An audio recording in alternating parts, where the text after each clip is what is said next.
New York City, 1976. A book appears quietly on the shelves of American bookstores. No flashing headlines, no academic endorsements, just a heavy volume with an unsettling promise printed on its cover. The 12th Planet. Its author, Zecharia Sitchin, was not a prophet nor a mystic. He was a trained linguist, a man who had spent more than 3 decades studying the oldest written language on Earth, Sumerian cuneiform. Clay tablets etched by hands that lived thousands of years before the pyramids, before Moses, before recorded history as we know it. And Sitchin claimed those tablets were not myths.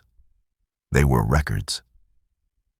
According to his translations, humanity's story did not begin with evolution alone, nor with a single, all-knowing God. It began with visitors. Beings the ancient Sumerians called the Anunnaki, those who came from the heavens to the earth. Sitchin's conclusion was explosive. He asserted that these beings were not symbolic deities, but flesh and blood extraterrestrials who arrived on Earth more than 450,000 years ago. Not to observe, not to teach, but to survive. Their homeworld, a wandering planet he identified as Nibiru, was dying. Its atmosphere was collapsing, and the solution, hidden deep in the mathematics of the cosmos and the chemistry of metals, was gold. Gold, the tablet said, could repair their sky. Earth, abundant in this precious resource, became a destination, a remote outpost, a mining colony in the vast darkness of space.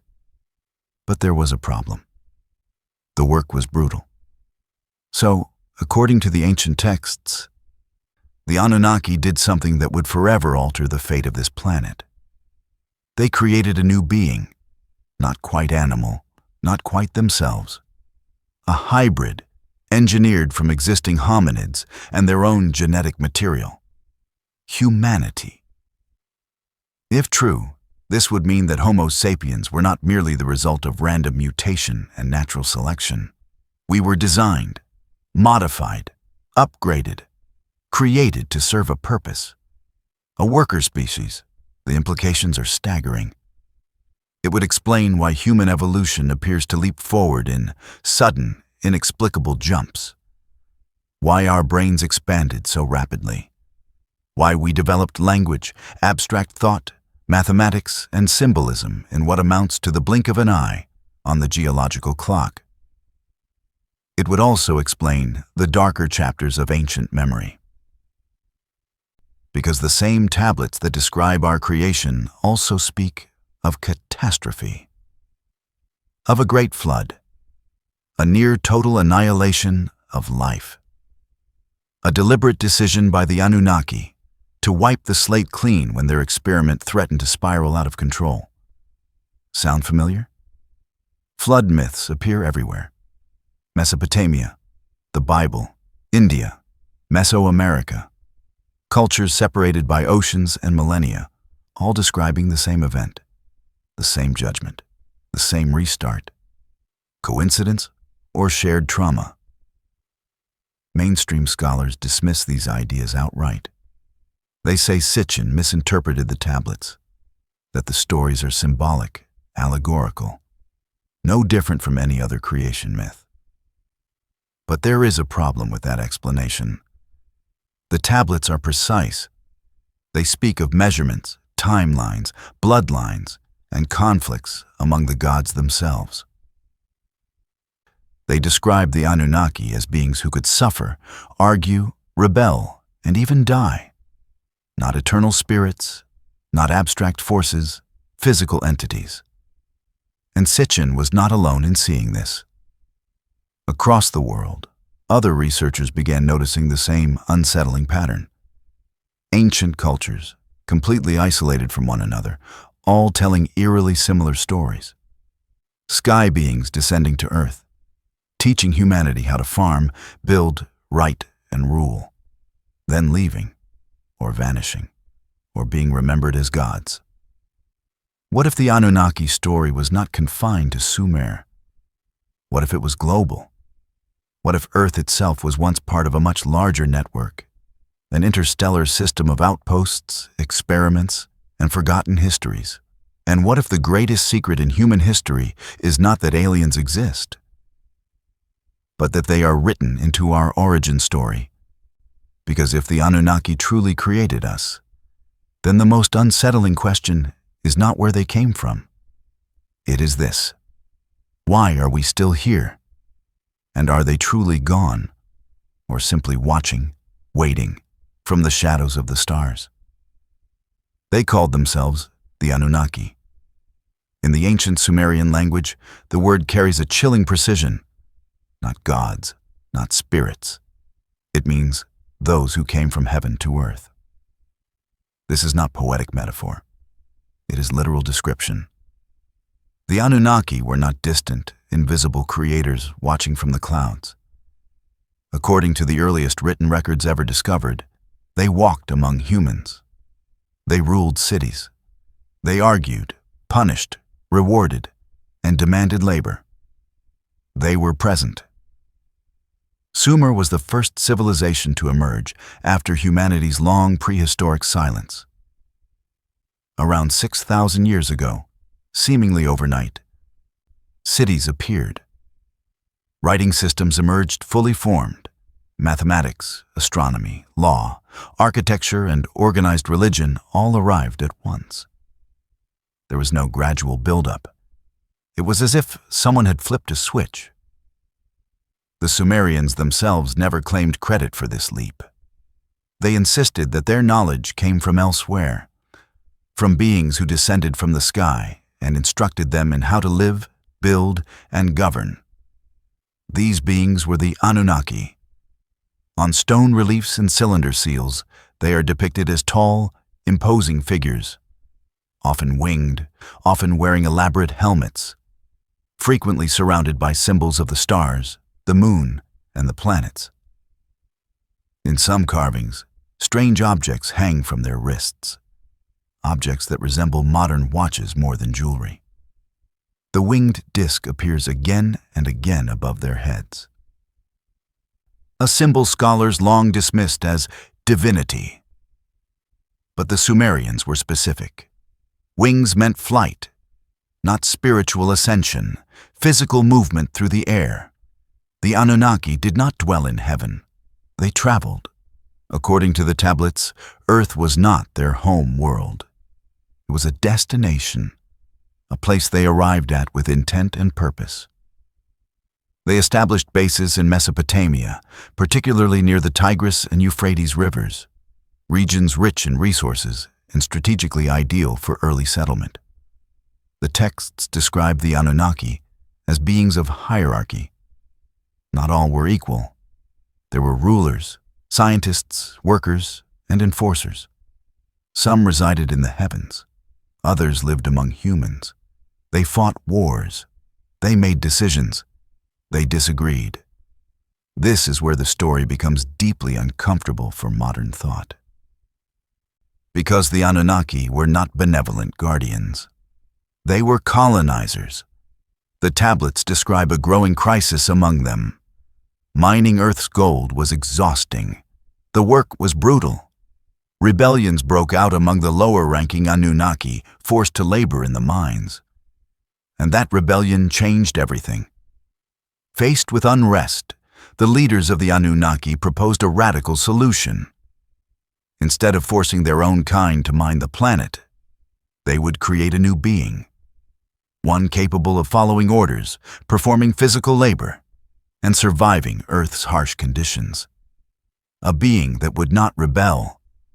The creation of humanity was not an act of love. It was an act of efficiency.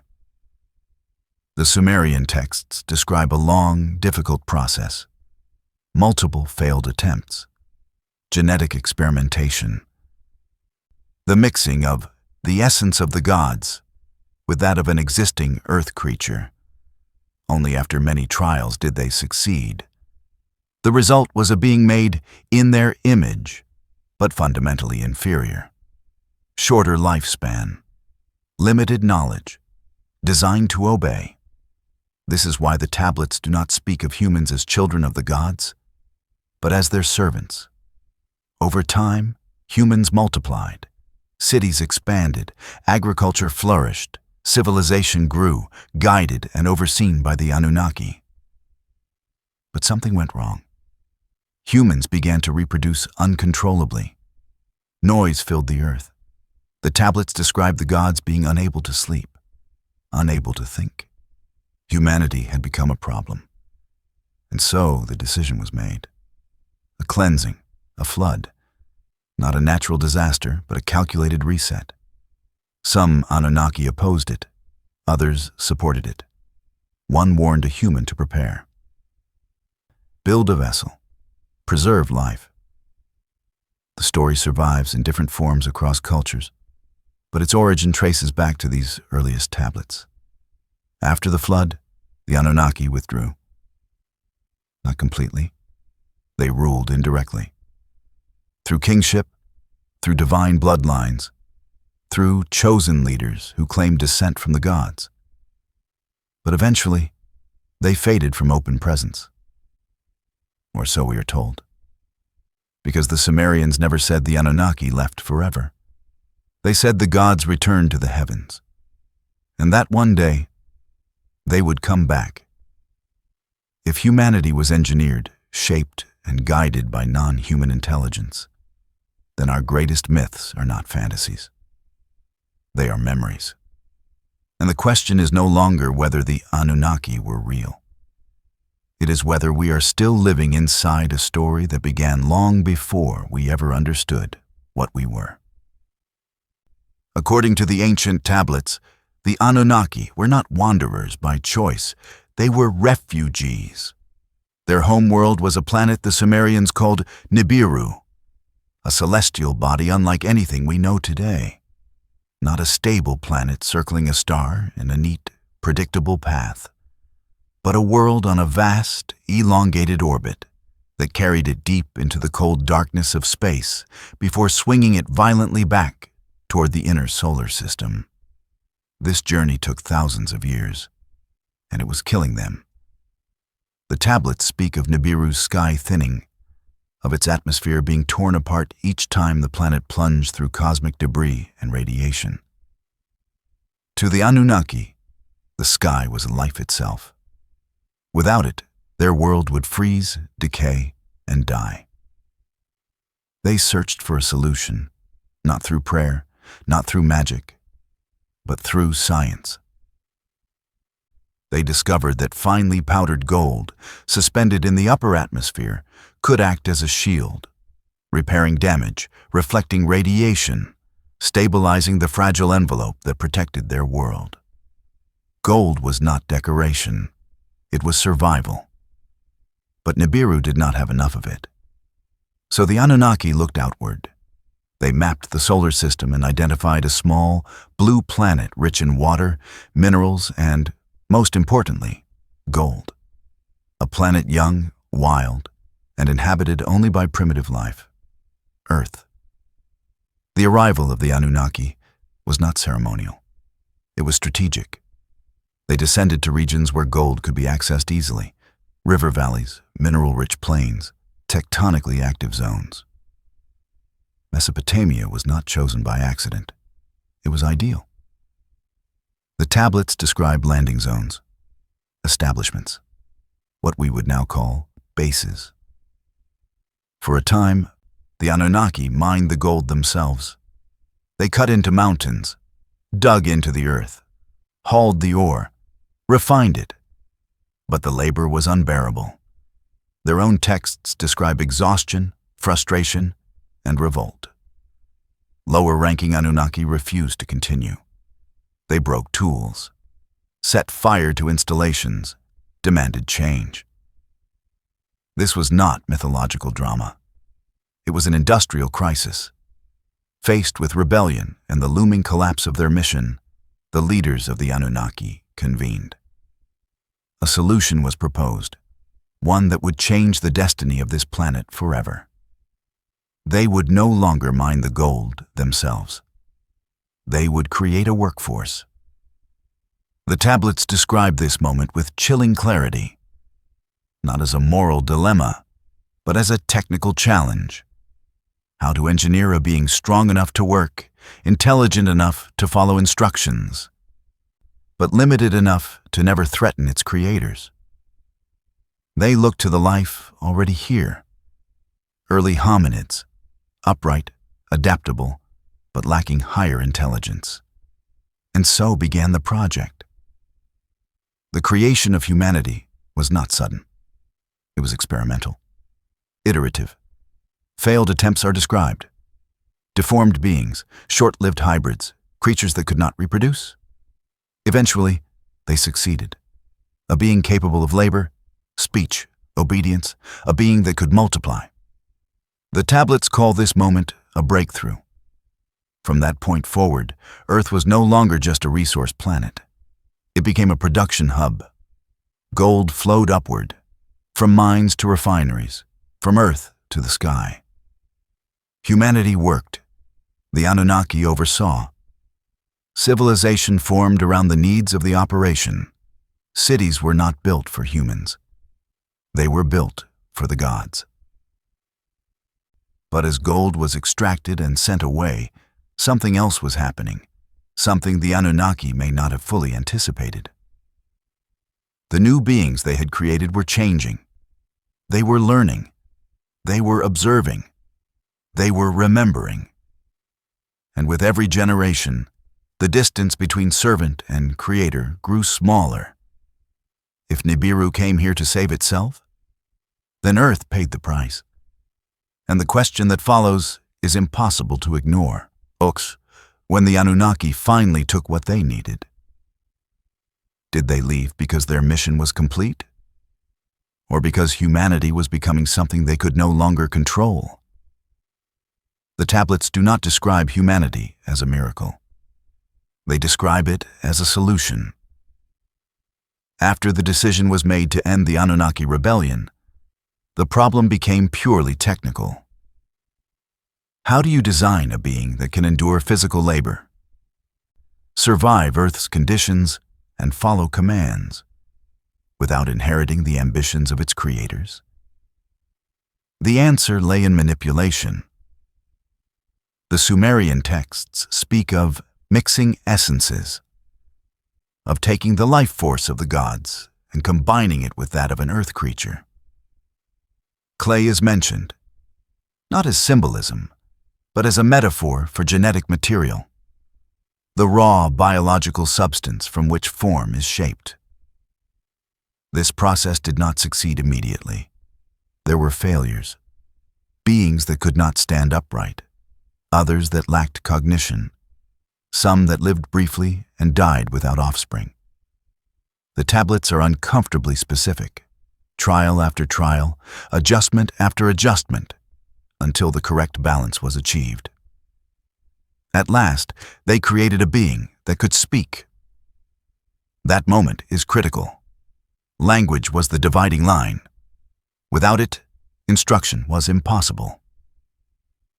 With it, control became efficient. Commands could be issued, knowledge could be transferred, systems could be taught. This is why ancient cultures across the world insist that language was a gift from the gods, not poetry, a technological upgrade. The first successful humans were brought before the Anunnaki leadership. The tablets describe the gods inspecting their creation, testing its abilities, evaluating its usefulness. Then came reproduction. The beings could not merely work. They had to multiply. The workforce had to sustain itself without constant intervention. According to the texts, this final modification was the most difficult. Once achieved, humanity was no longer an experiment. It was operational. From that moment on, humans were placed in service roles.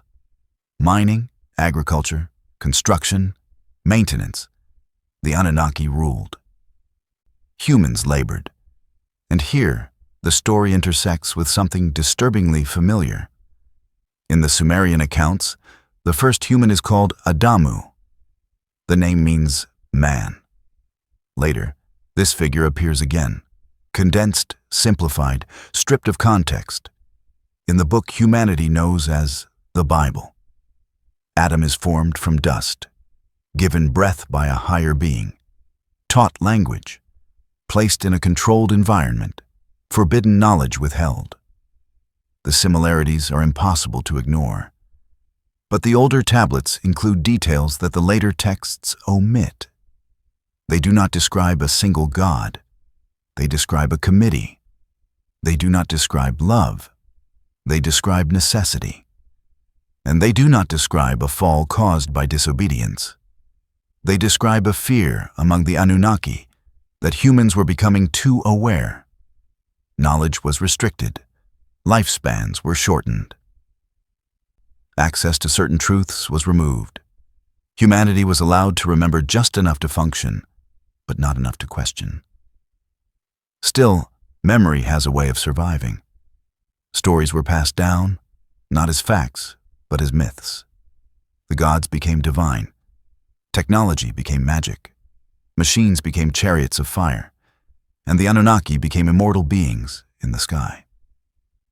But beneath every myth lies a shadow of truth. If humanity was engineered, then our intelligence was never accidental. Our capacity for creativity, rebellion, and belief was built in, perhaps unintentionally. And that may have been the greatest mistake of all. Because the worker species did not remain content, they multiplied beyond expectation. They grew louder, more numerous, harder to control. The tablets say the earth became filled with their noise. And when the gods could no longer sleep, they chose to start over. What followed was not correction. It was erasure. The tablets describe a silence that fell over the councils of the gods. Humanity had grown too numerous, too loud, too unpredictable. The worker species had exceeded its design parameters. What began as a controlled solution had become a destabilizing presence on the planet. The Anunnaki argued. Some blamed the humans, others blamed themselves. But one conclusion united them all. The experiment had to be reset. The decision was not framed as punishment. It was framed as necessity. The earth needed to be cleansed. Humanity needed to be reduced to manageable numbers. Civilization, still young, still fragile, would be erased. The method was precise. The tablets speak of a great deluge, of waters released, of barriers broken, of storms so vast that they reshaped the land itself. This was not a local disaster. It was global. Rivers overflowed. Coastlines vanished. Cities were swallowed. Generations of human labor disappeared beneath rising seas. The Anunnaki did not weep. They observed. Yet not all agreed with the verdict. One among them broke ranks.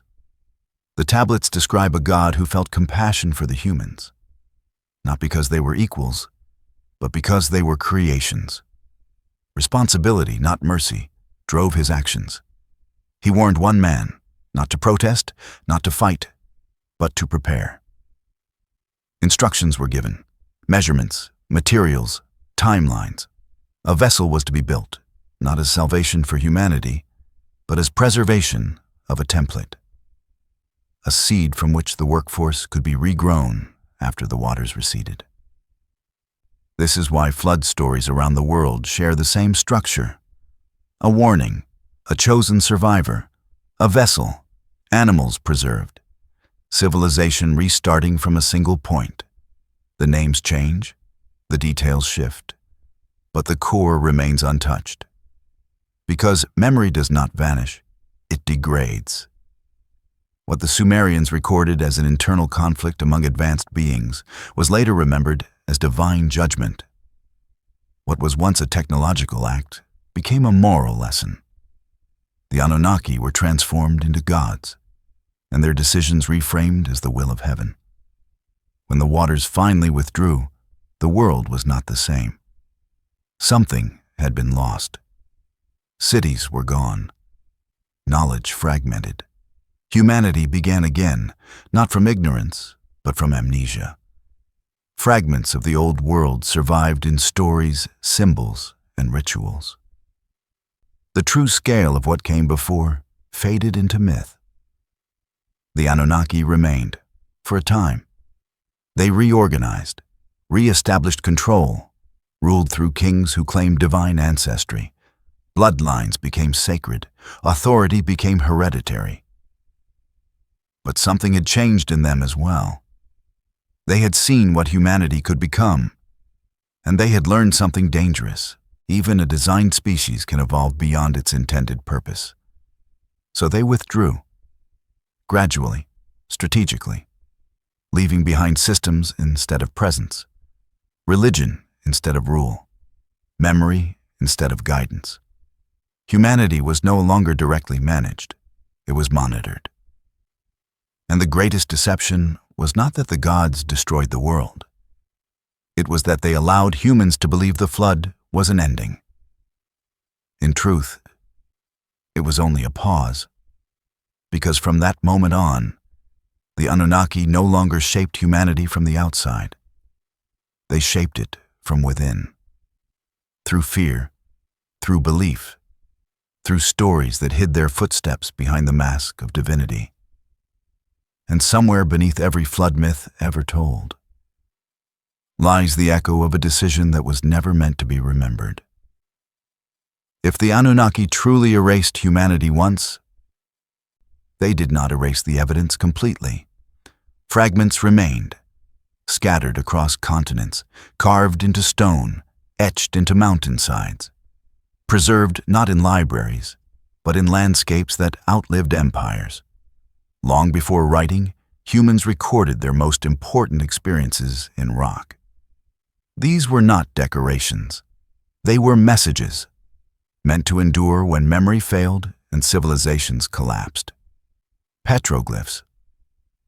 The oldest of them date back more than 10,000 years. They appear in places that had no contact with one another, no shared language, no shared culture, yet they tell the same story. In the American Southwest, among the Hopi and Zuni peoples, figures are carved into canyon walls, beings with oversized heads, large eyes, and radiating halos. They are shown descending from the sky, surrounded by symbols of stars. The tribes do not call them gods. They call them visitors, sky people. According to oral tradition, these beings arrived in flying craft. They taught the ancestors how to survive, how to grow food, how to understand the heavens. Then they departed, promising to return when the world was ready. In Italy's Val Camonica Valley, thousands of carvings stretch across an entire mountainside.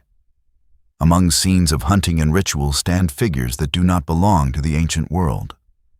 Beings wearing helmet-like headgear, glowing outlines around their bodies, and strange tools in their hands. Archaeologists date them to the first millennium before Christ. They have no explanation for the helmets. In Brazil, petroglyphs show identical figures. In Africa, in Australia, in Siberia, across Europe and Asia. The same forms appear again and again. Non-human beings, descending from above, interacting with early humans. This is not cultural diffusion, it is convergence. The symbols repeat with eerie precision. The same postures, the same proportions, the same association with the sky, and always the same implication. Humanity did not imagine these beings. Humanity remembered them. Mainstream explanations insist these figures are symbolic. Shamans in trance, spirits, masks, abstract ideas. But this explanation collapses under one simple fact. Symbols vary wildly between cultures. Technology does not. When different civilizations draw the same object the same way, it suggests observation, not imagination. The petroglyphs are not mythological art. They are eyewitness sketches. and they appear at critical moments in human development, right as societies transition from primitive survival to structured civilization. It is as if someone arrived and left a mark. What makes this more disturbing is what happens after. As civilizations grow more complex, the figures disappear. The sky beings fade from open depiction. They are replaced by gods, angels, messengers, less physical, more abstract. Something had changed. Either the visitors stopped coming, or humans were no longer meant to remember them as they truly were. Because stone does not lie. It only waits. And across the world, carved into the bones of the earth itself, are reminders that humanity once looked up, not in worship, but in recognition. They knew someone had been there, and they wanted us to know it too. There is another place where the Anunnaki may have never left, not in the sky, but in the mind. Long before temples, before kings, before written language, humans entered altered states of consciousness. Through fasting, drumming, darkness, plants, rituals that stripped the senses away from the physical world. Shamans called it a journey, a leaving of the body. And when they returned, they brought stories. Stories of beings encountered beyond the ordinary world. Teachers, watchers, entities that were not human, yet not entirely alien to them. Beings that spoke without words, that hovered, that observed.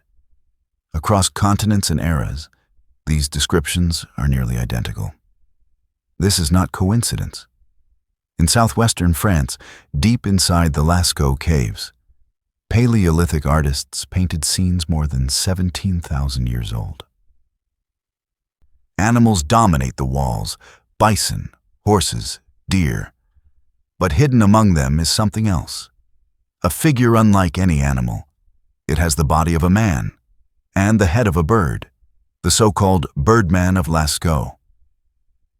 Anthropologists say it represents a shaman in trance, a symbolic transformation, a vision experienced during ritual. But that explanation raises a more troubling question. Why does the same figure appear again, and again, and again? In ancient Egypt, one of the most powerful gods is depicted as a bird-headed being, the keeper of knowledge, writing, time, and the stars. He is not a god of war or storms. He is a teacher. In Mesopotamia, the Anunnaki are often shown with wings, hovering between sky and earth, not as animals, not as metaphors, as travelers. In indigenous cultures around the world, shamans describe leaving their bodies and encountering beings that match these ancient depictions.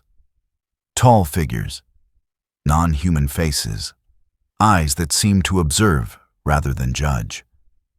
And most unsettling of all, they claim these encounters feel real, not imagined, not symbolic, real places, real entities. The implication is disturbing. What if the shamans were not hallucinating? What if altered states of consciousness were not fantasies, but gateways? Ancient astronaut theorists suggest something radical. That these trance states allowed early humans to access the same intelligences that once interacted with us physically, not through machines, but through consciousness itself. If the Anunnaki withdrew from the physical world, they may not have vanished entirely. They may have shifted how they interacted with humanity. Less visible, less direct. More subtle.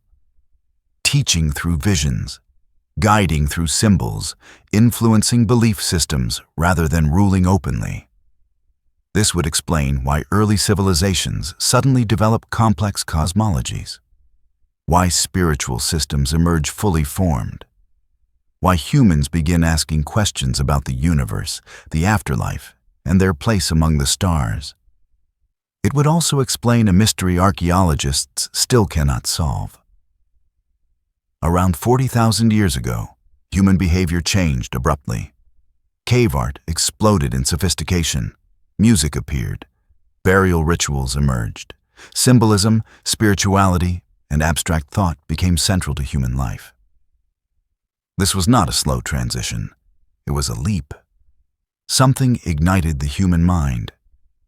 Whether through direct intervention, genetic memory, or a contact in altered states, humanity crossed a threshold.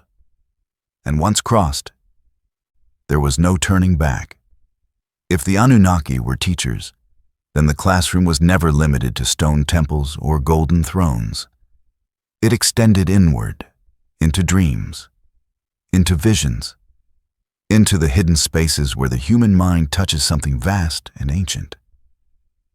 And if that is true, then the most unsettling possibility is this. The visitors may never have left at all. They may simply have changed how they speak to us, not from the sky, but from within. Stories are easy to dismiss. Artifacts are not.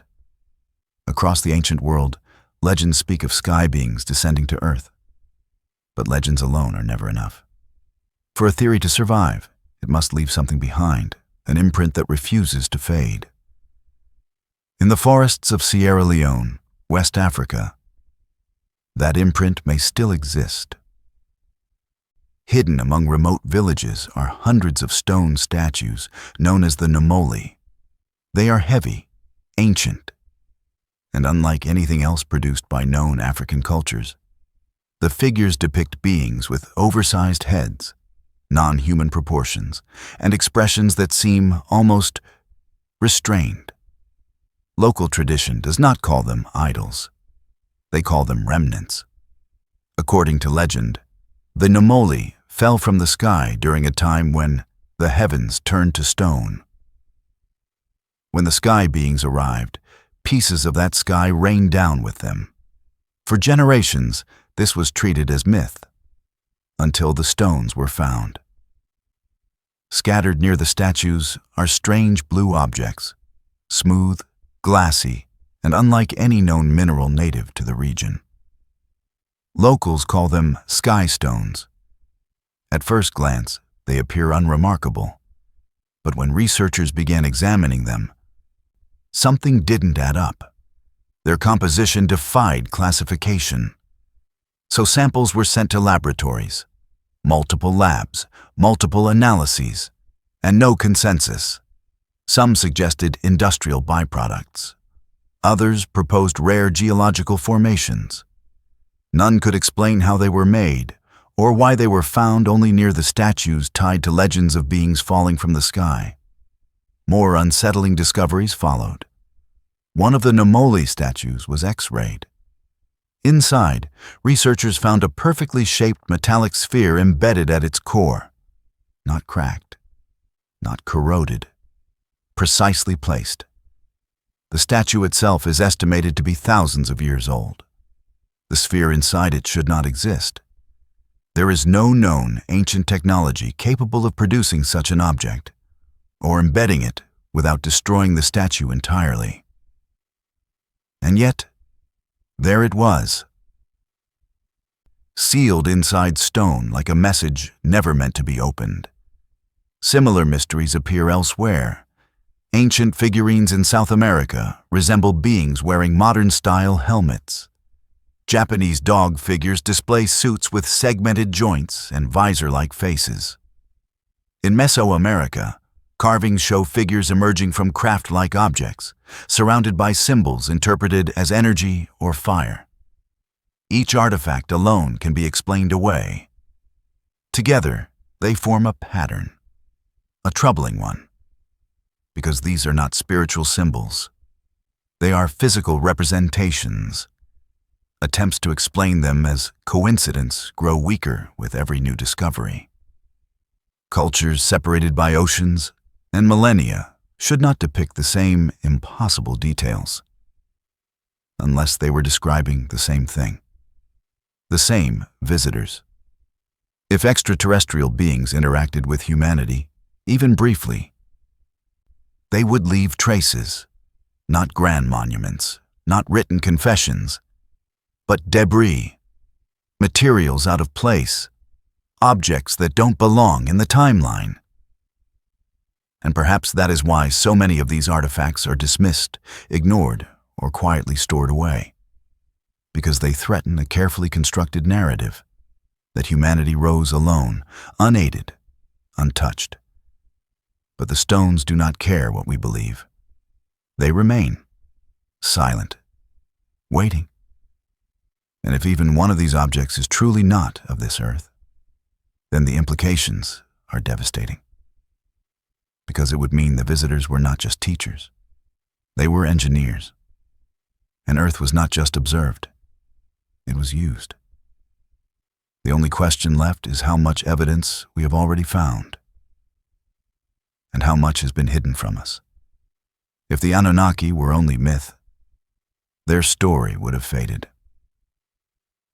If the sky teachers were only imagination, their memory would have fractured beyond recognition. But that is not what we see. Instead, we see a trail, unbroken, global, and persistent, stretching from the first clay tablets of Mesopotamia to the most remote tribes on Earth. From stone carvings and star maps to genetic mysteries and sudden leaps in human consciousness. This trail does not behave like fantasy. It behaves like history that was rewritten. Humanity has always been told a comforting story, that we rose alone, that intelligence bloomed naturally, that civilization was inevitable, that we are the final authors of our own becoming. But the deeper we look, the more fragile that story becomes. Why did civilization appear suddenly, fully formed, with no clear developmental steps? Why do ancient myths across continents describe the same beings, the same events, the same gifts? Why does human DNA contain anomalies science still struggles to explain? And why does the sky, once central to every ancient culture, now feel strangely forgotten? Perhaps the most dangerous idea is not that extraterrestrials visited Earth. It is that they shaped us and then left us unfinished.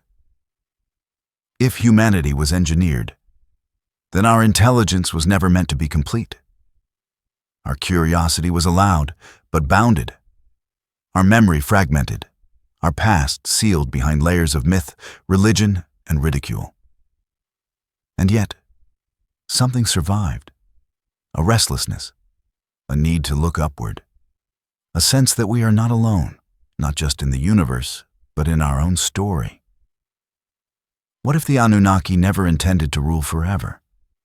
What if their true experiment was not gold, but us? A species capable of growth beyond its design, of asking forbidden questions, of eventually discovering the truth buried beneath its own origins. And if that is the case, then their greatest mistake was not creating humanity. It was underestimating it. Because today, for the first time in history, we are beginning to look back, past the myths, past the gods, past the comforting lies, and ask a question that ancient scribes may have whispered but never dared to answer openly. Who were they, really? And just as important, if they once came from the stars to watch over us, are we certain they are not still there? Watching, waiting, for the moment when humanity finally remembers where its story truly began. If this knowledge was hidden from us, ask yourself why. And if it was hidden for a reason, are we ready to uncover it now?